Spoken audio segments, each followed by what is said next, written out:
All right, today I'm connecting with Jason Noel from Gilbert, Arizona. How are you, Jason? I'm doing good. Glad to be with you, Kurt.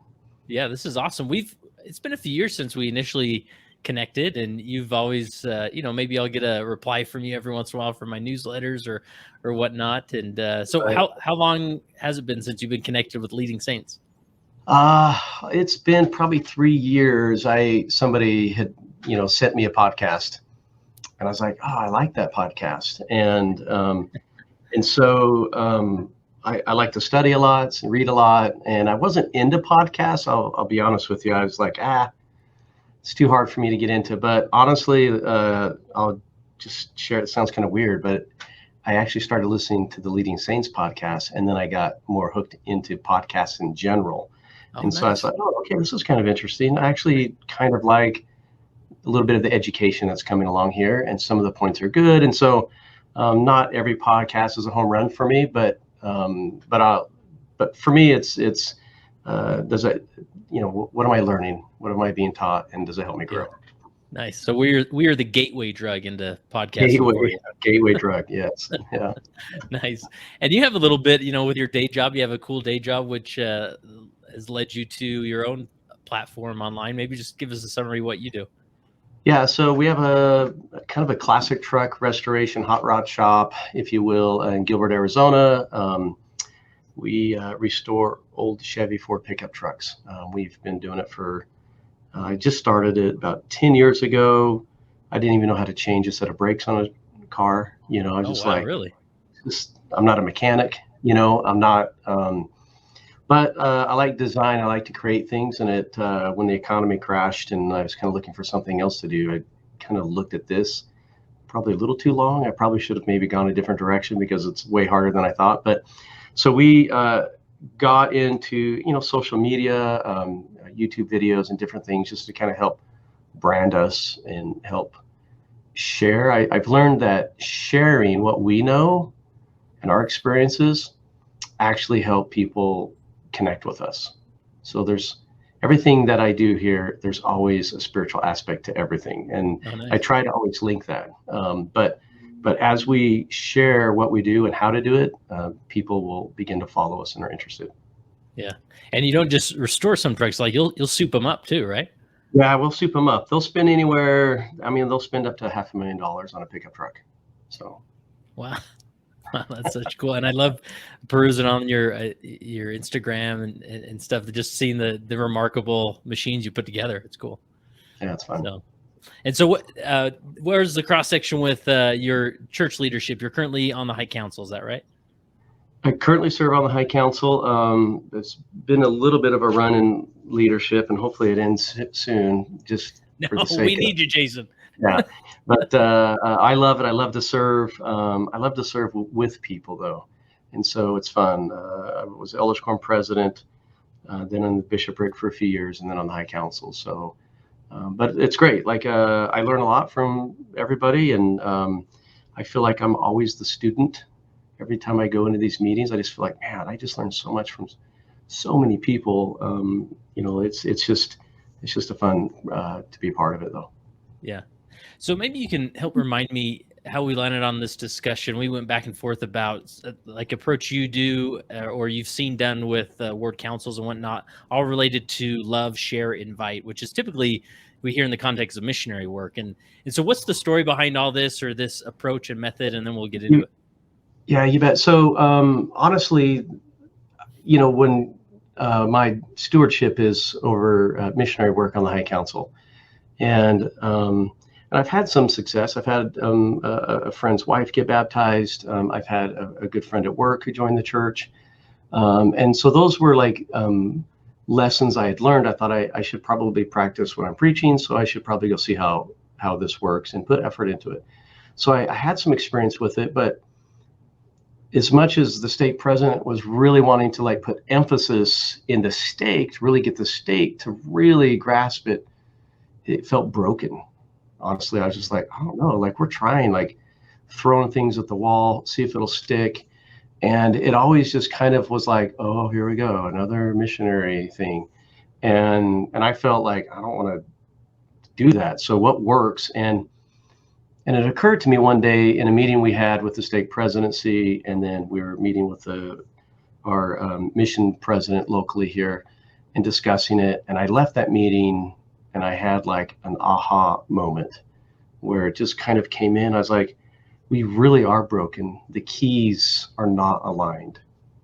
And I started to realize, I don't think this is just our stake problem. I think it's really just a much larger problem, is that by the time the quorum of the 12, a few members there, get it down to the area 70s, and then to President Nash, and then, they're aligned, and they're reporting back and forth. But by the time the stake president disseminates that out, it's really watered down, and it struggles to get any traction sometimes, especially in missionary work. And so I realized that as we were discussing Love, Share, Invite, that we had looked at it incorrectly. So where did this all begin, where you thought, where do you begin to approach this differently? Well, in one of our stake training meetings, I asked everyone, what percentage of your ward do you think understands what Love, Share, Invite is? And we got down to about this was like January. We got down to like 40%. Felt like the ward might know what Love, Share, Invite is. And all of them concluded it's just a missionary tool, right? And of course, everyone knows that it's not a new program, it's just something that's, we're just learning to do it the way the Savior did it, right? But it still was a missionary tool program. Like it just, even though you couched it differently, it just still came across that way.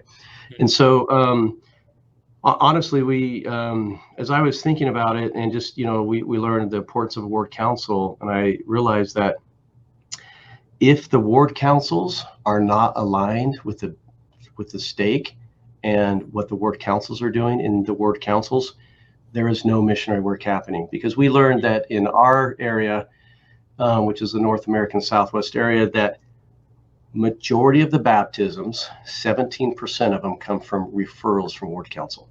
That's the highest number that they have. Social media was like 0.5%. So let me clarify. So these are referrals from members that sit on a ward council. Yes. Oh, interesting. Okay. Yeah. So it's not that somebody in the elders quorum told the elders quorum president of a referral and he gave it. These are like somebody personal in their life. Yes. Which tells you that if a functioning ward council is doing their job correctly, that most of the referrals will come from the ward council, because they're counseling. They're counseling, right? We're not. Let's hope, right? Yeah, the other style, right? And so we determined, how do we use Love, Share, Invite in a ward council?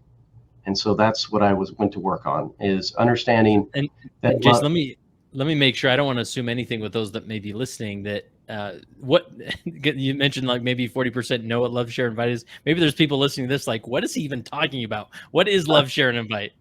So Love, Share, Invite is basically, we call it LSI in our stake, but Love, Share, Invite is basically a missionary tool that we use to love our neighbors, share with them who we are, and invite them to something, right? So that's the goal. And the invitation can be almost anything. It could be, hey, we're having a baptism. Hey, we're having dinner.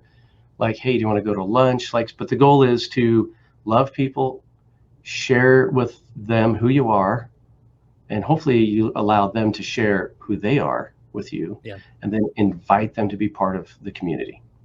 And is this something that was developed in the Gilbert, Arizona area, or is this a church-wide thing? Or this is a church-wide thing. This is from like Elder Uchtdorf. Okay. So okay. Again, I'm assuming nothing, Jason. So yes, assume nothing. So this is something that has been shared. Elder Nash even talked about it in the 2021 October conference. So it's out. If you listen to General Conference, even I think it was Elder Anderson even talked about it this past one. So awesome. All right, so back to the timeline here. So a shift to ward councils. So basically, we got to ward councils, and And what I did is I actually found the bishop in one of the ward that I was over. He was a new bishop, and I just said, "Hey, I've got an idea, and I'm going to beta test it on your ward, and I hope that's okay." And and then I talked to one of the counselors in the stake presidency, who was a friend of mine. I said, "Hey, I'm going to do this," and he says, "Go for it, see what happens." So I didn't want to just like push on the whole stake. So the idea was to basically help the ward council kind of restructure themselves a little bit. And that is, first, how do we focus on people, right? Which is always very difficult in any ward council, is focusing on people, because we've got the trunk or treats, we've got, all these activities that seem very, very important, and which they actually are important if they're used for the right purposes. But we don't need to spend majority of the time discussing calendaring items, right?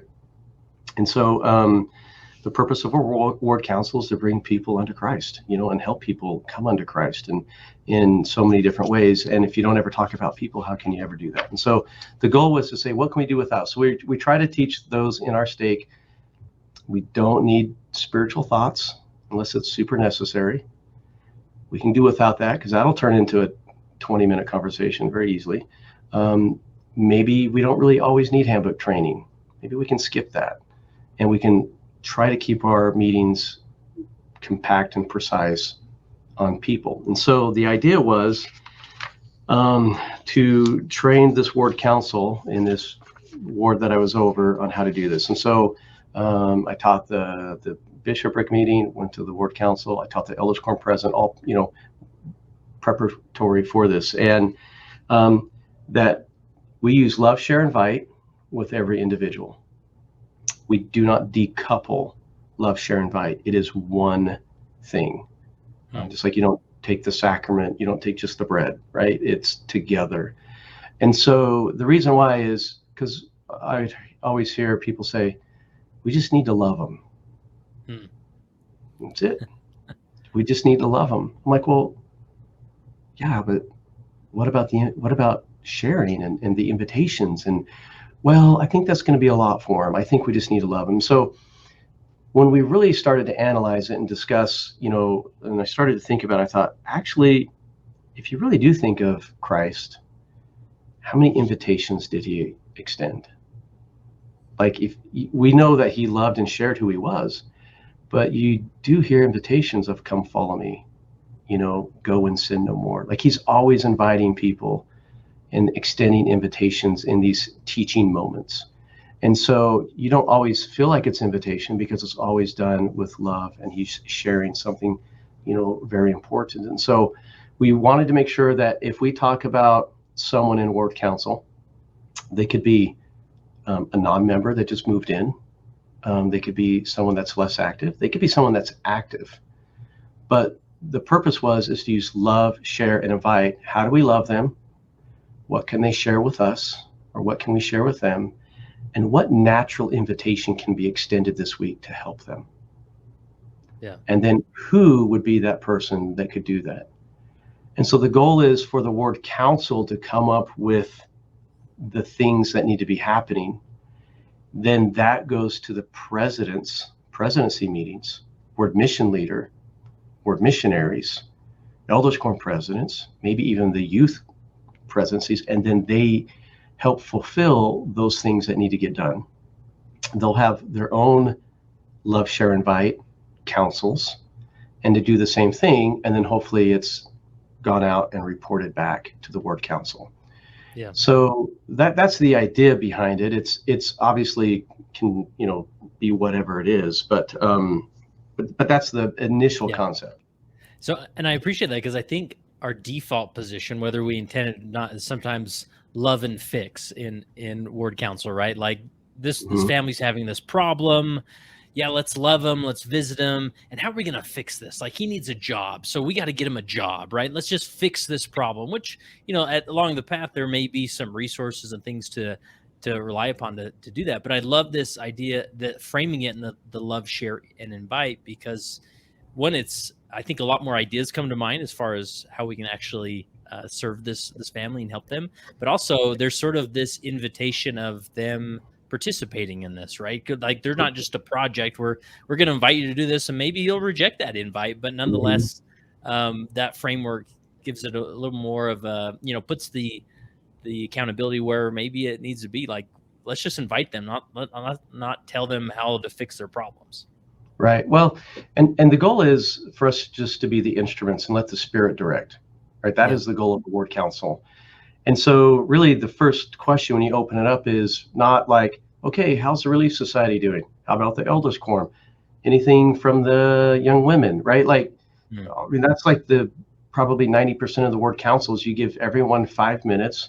They come in with a pre-planned, I got to have something to talk about. So I'll talk about, this activity we did, and then I'll talk about,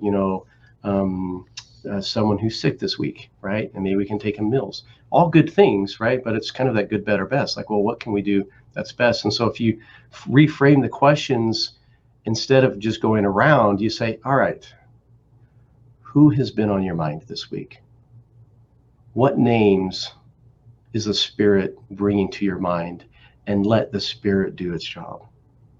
And then just wait. And I've said in Ward Councils where people have had the same name, where they both said, I was thinking of the same thing. And then they start talking about a family they haven't talked about in years.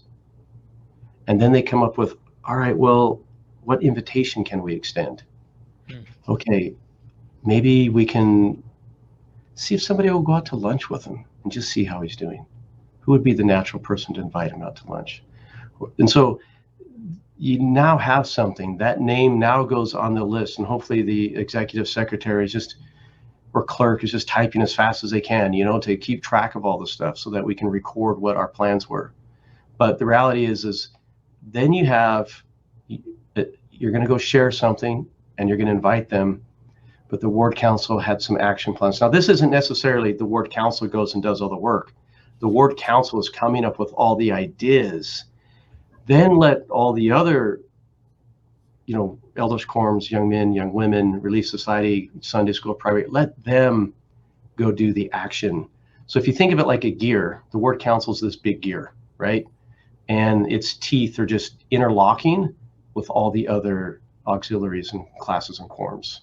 And that as it's spinning, it's connecting with all those other gears, and then they're spinning, and it's creating the momentum where the output is really humming because of the way the gears are designed to interlink together.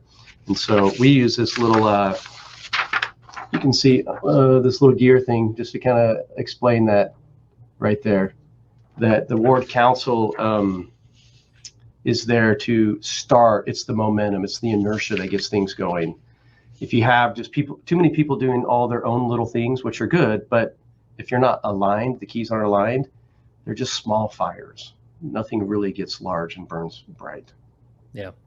So I want to back up and just highlight something that you touched on briefly, is like, with this approach, you may have to really free up some time in Ward Council, because it sometimes can feel like by the time you get done with the spiritual thought, and maybe, well, I just want to do the round robin thing real quick. I just want to see if there's anything, so you do that, but then there's 10 minutes left, or suddenly you have to have a 2-hour meeting and everybody's exhausted, right? So you really have to, I think there's a filmmaker term, like, you have to kill your darlings, right? But, you just love that spiritual thought, but that sets the tone. Well, maybe there's a different way to go about that. We need to get that out of the way and free up the agenda so we can really dig into this gear system that's making the difference, right? You do, and it's actually harder than you might think, because old habits die hard sometimes, especially in the church, right? It can be extra hard because we just cling onto those things that we just are so cultural. It's just like we talk about in our stake. You'll see bishoprics conduct sacrament meeting. They'll say things like, and we like to thank the reverent manner in which the Aaronic priesthood blessed and passed the sacrament, right? And you can hear that. I'm like, I don't see that anywhere in the handbook that it says we actually have to say that. Right. But for some reason we do. And you can't hardly stop that. What if they're not reverent, right? Like, then what do you say?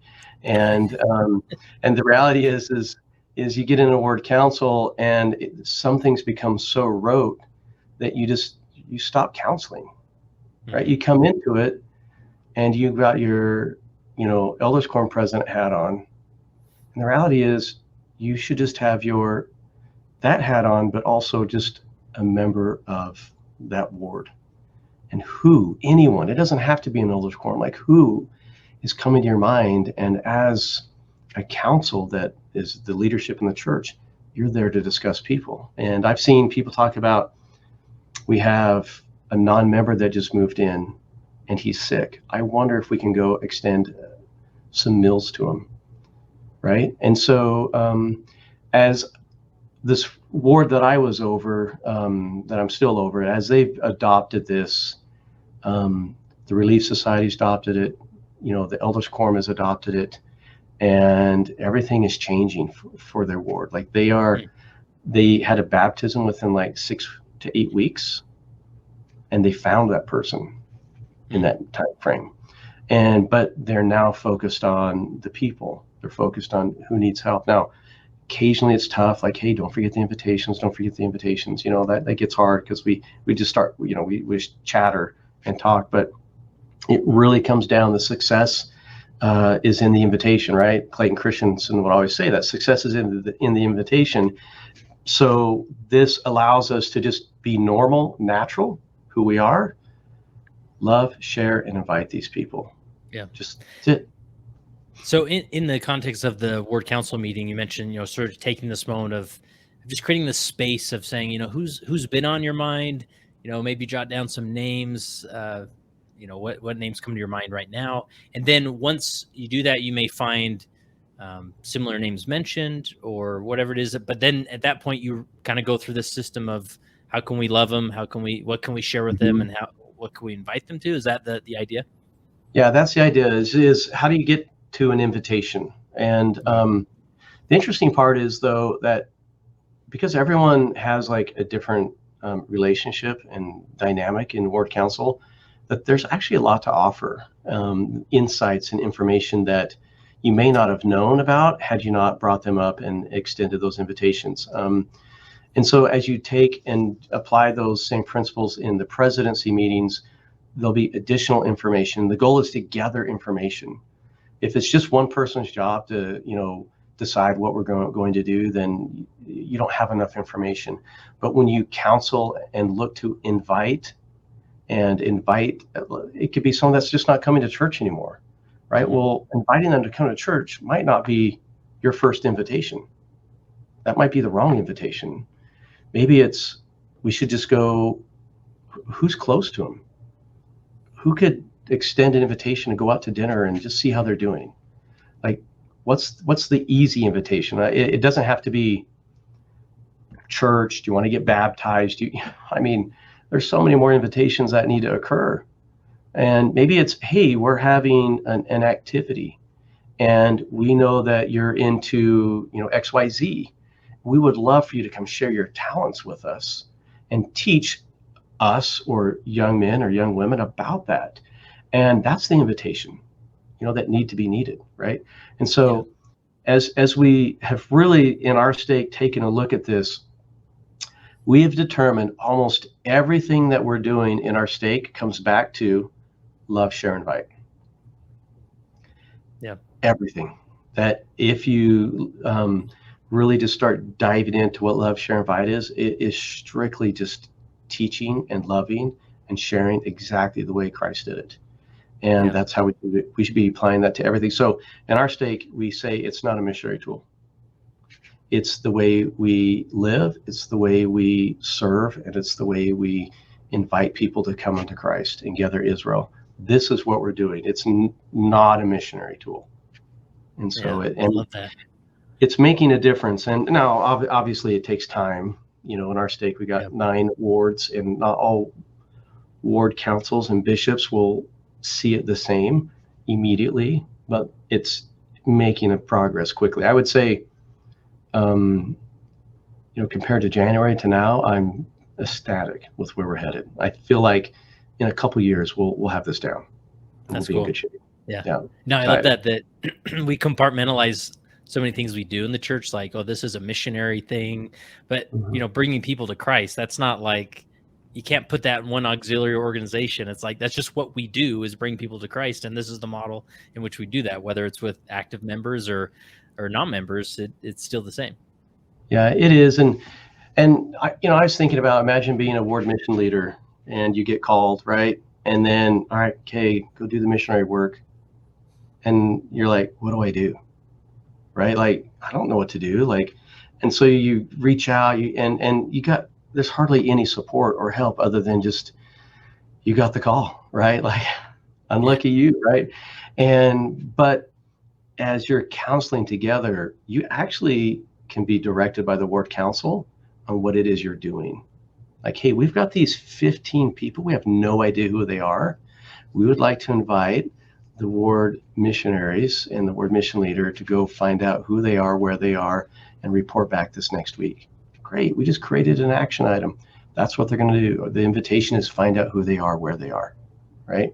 So then it's not like you have to come up with the ward mission plan on your own and enforce the ward mission plan on your own.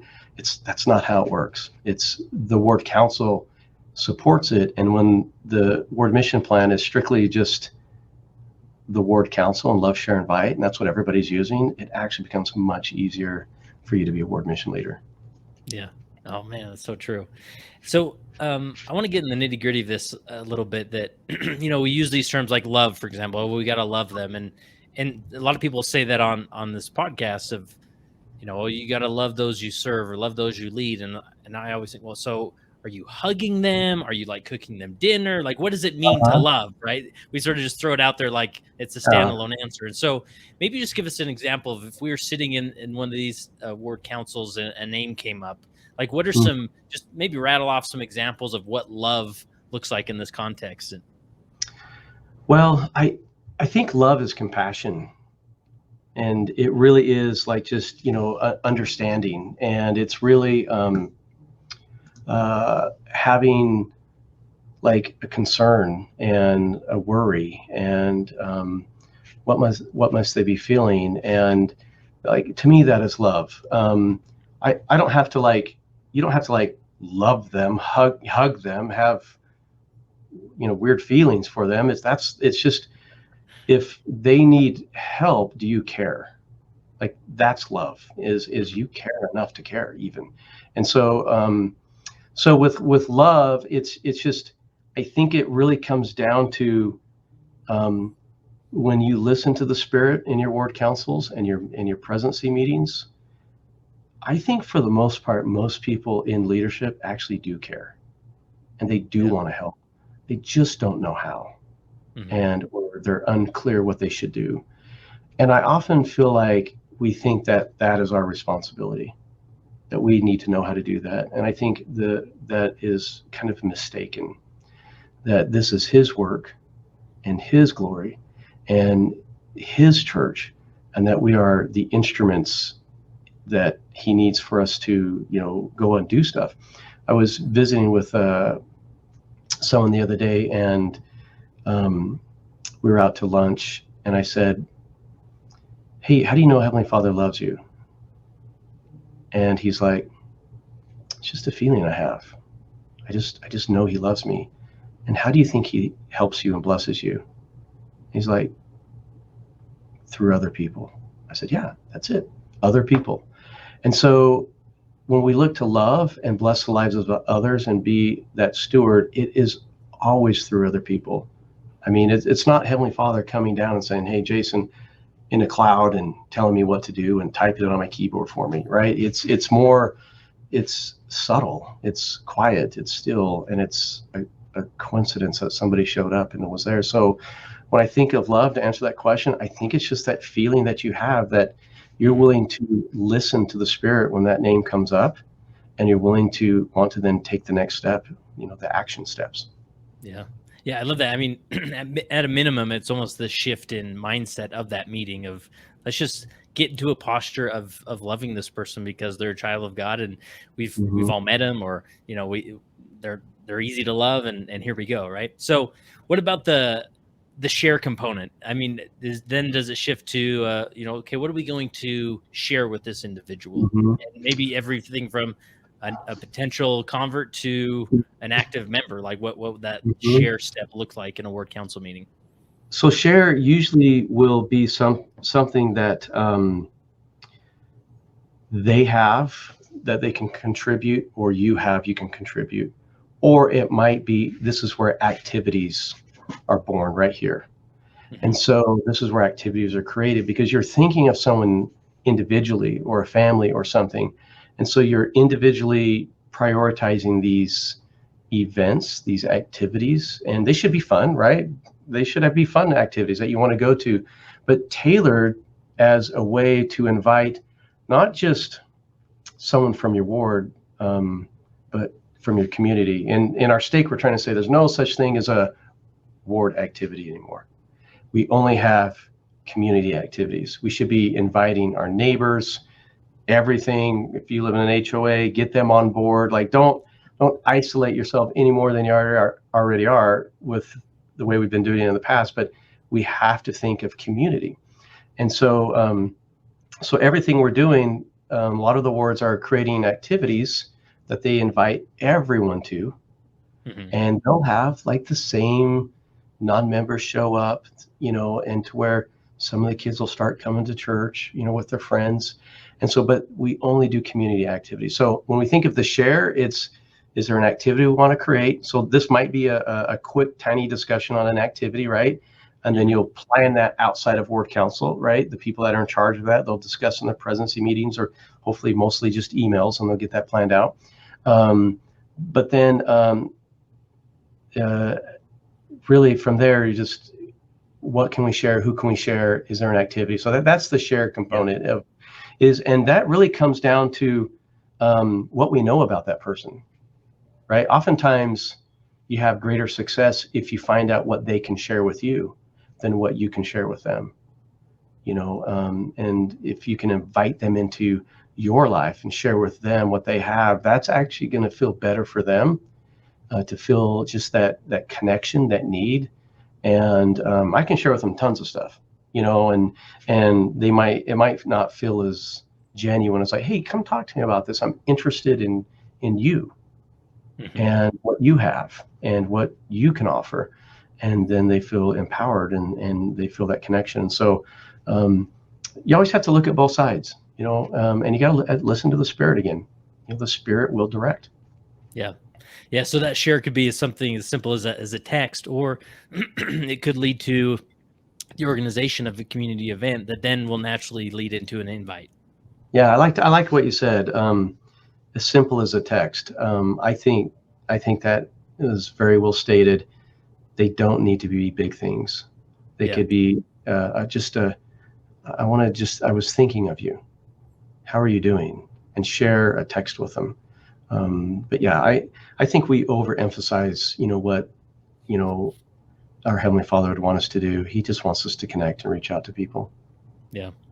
Now, I think, with this concept of invite, we have a long tradition of these bold, like, invite stories, right? And we that's why we default when we think of missionary work.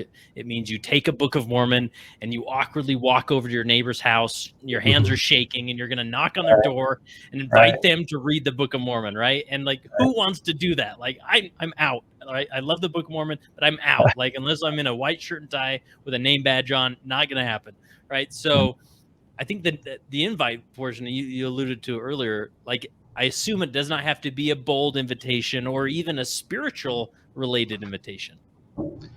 No, it doesn't. And the reality is it probably shouldn't always be a spiritual invitation if you're going to have any success and connect with anyone and that might be struggling or just need love, right? And a lot of times the invitations are very simple, very just, hey, can I come over and just visit with you? That's an invitation, right? And then if they say yes, then you invited yourself over and you can go visit. So I think that's kind of where the Spirit kind of has to direct you in what you need to be doing. And so hopefully, as you listen to that and you're contemplating in the ward council, you're counseling hopefully you're coming up with ways to go extend an invite. And I've gone out to lunch with people. I've just gone over to their house to say hi. I've invited them over to dinner. Just, hey, do you want to go out to dinner? Do you want to go to a movie? Like, just, do you want to go running?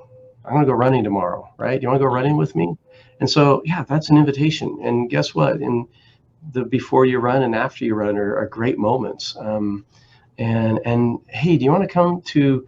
We're having some neighborhood guys get together. We're going to take our boys and we're going to go camping. Would you like to bring your kid with us? Right? I never once said fathers and sons. I never once said it was a church activity or anything like that. And I just said, hey, we're just getting together as neighbors and we're going camping. And it's a great time to just connect with your kid. And he's like, yeah, that works out. And he comes up with us and he has a great time and he learns about the Aaronic priesthood while he's there, Yeah. But at the end of the day, he said, thanks for inviting me. This was really good. It was great for me and my boy to come up and bond, right? That's what it was about. And so, but because we had connected in so many other ways and in so many other invitations, that sometimes I can extend those bold invitations and it doesn't change anything between us. Yeah, man, that's powerful. And mine also went to, like you said, that this is not a missionary program, or it's not even a ward council program. It's just a way of life in our faith community. And there's so many Relief Society presidents, Elders Quorum presidents who struggle with this concept of of ministering interviews. Like, man, I know I'm supposed to be doing these interviews. I don't know what to say. It's generally awkward, right? I mean, the typical one, you sit down like, so how are the Joneses doing? Oh, they're fine.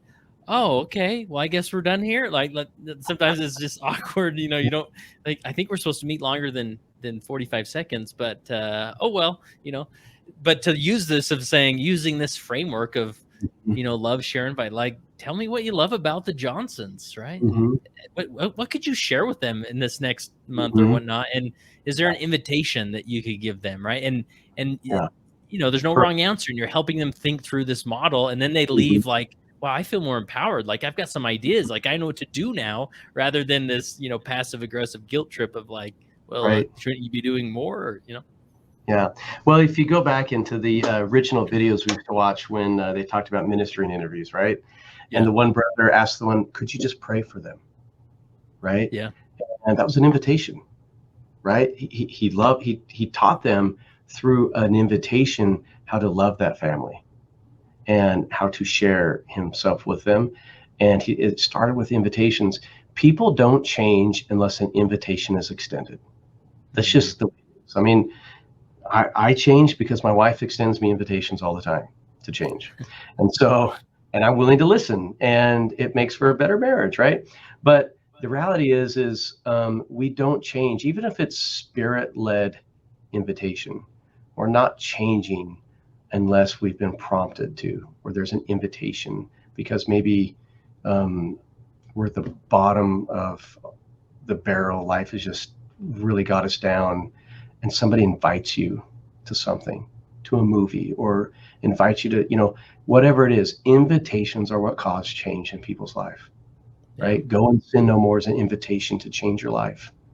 And so if we really, truly go through and read the scriptures, it's littered with invitations. Like I just, as I read it now, I'm always looking, where's the invitation? And they're there. They always exist. Yeah. And I love just this framework again, like that invitation is not as effective unless it's preceded by love and sharing, right? Like that. Then when you get the invitation, you're not just walking over to a random person, like they don't even know you, and you're inviting them to be baptized or something. Like, that's just not going to work. Listen, I raised my hand in Elders Quorum. I'd hand this Book of Mormon out, and I did my job, right? And then you go report back, and you're like, worst. It's just you didn't preface it with love and share, and you just did this awkward invite. Yeah, for sure. Yeah, that's awesome. Well, Jason, any other point or concept that we need to make sure we cover before we wrap up, or does that? Well, I think most importantly, just remember that this is a ward council. So it includes the entire ward that you can use to help facilitate a lot of these invitations. It doesn't have to be just the ward council or just the presidencies. Like, this is a ward council, and so you're using the entire ward. Get everybody involved. Maybe they don't have a calling or something, but they can be useful with the particular individual. And then the other thing I would say is try to create some accountability, right? Report back. I think that's how this will sink into your ward councils and become effective long-term, is create some form of accountability. And that is just by writing it down, what the invites were, and follow back up and how did they go. And if they didn't go that week, that's okay. You got next week, right? But the reality is you were prompted with a name by the Spirit, and then you thought of something, and maybe the invitation changes, but hopefully it was Spirit-led, Spirit-directed, and you cannot go wrong when you're serving that way. Yeah, love it. Love it. And you shared that handout or printout there. Is that proprietary, Jason, or can we get a copy of it? I think my wife would tell me she needs to edit it first, and then we can hand it out. Yeah. Well, I definitely love to share that as well. But man, Jason, I'm so glad that that you reached out with this idea and concept, that we organized this to meet, because I think it's gonna just help people, have a good starting point, a framework to approach this work through, and it's gonna bless a lot of lives. So, last question I have for you, Jason, as you reflect on your time in leadership and high council, whatever the various leadership roles that you have had, how has being a leader helped you become a better follower of Jesus Christ? Love it. Well, it's helped me to be humble. It's helped me to realize that we're all in this together, and it doesn't matter who you are, where you are, what you're doing, that we actually really need each other. Life is hard. Life is difficult. It's extremely humbling to be able to, as a leader, to go witness some of that and see that, and at the same time realize that they're not the only ones, and that we all struggle. And so learning how to love, share, and invite, I'll go back to it, people, has taught me really how to be more like Christ, and to love like him, to share like him, and to invite like him. It's helped me to be more willing to ask questions and put myself in situations where someone's struggling, and I can be there for them, and I can help them. And so it doesn't matter who it is or what the situation is. I've learned that I am a follower of Jesus Christ, and my first role is to help those hands that hang down, and I want to be there for them.